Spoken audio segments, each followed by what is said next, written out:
This has been my hot take, man, for the last 3 to 4 years. And it all started really with just the study of money. That's probably my specialty if I have one. Studying money, studying the relationship of money, and studying people's relationship with money, how it moves, how they interact with it. And it led me down some paths, as one will, of reading. And you got to read the good old book, right? Yep. So I'm going to ask you a question. At birth, Jesus was given 3 gifts. Do you remember which 3 gifts he was given? Frankincense, gold, and myrrh. What was that middle one? Gold. Gold. How much gold, Jason? So I used to know this because I was a pastor for a long time. I know. I used to know this, and I honestly have forgotten that. Well, it might be a known amount.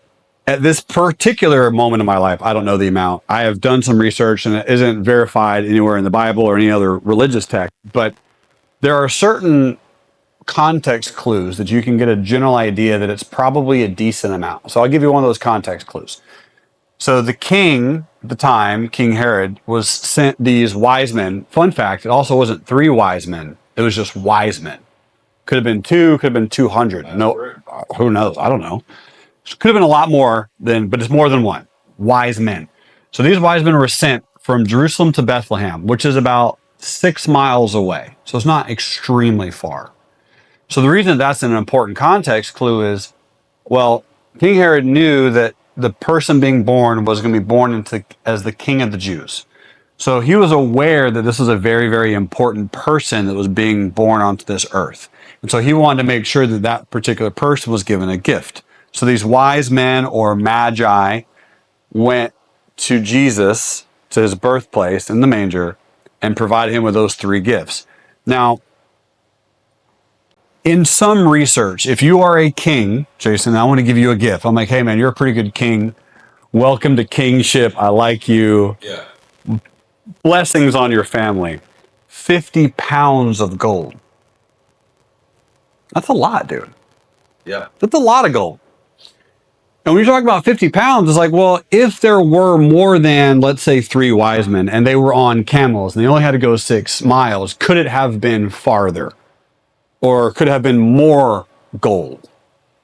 The answer is it could have been. It's a possibility. So then we have to imagine, like, what if they brought 2 humongous cases, each were 50 pounds, and had 100 pounds of gold? Is that also a possibility? Awesome. You have to say, sure. But at the same time, 2,000 years ago, frankincense and myrrh also weren't the cheapest, easiest things to come around with. And fun fact, they're still not to this day. You don't know how to make frankincense. I don't know how to make myrrh. And Justin over there doesn't know how to buy it. So it's pretty hard to track down those 2 spices, specifically back then in the desert. They're hard to come by as well.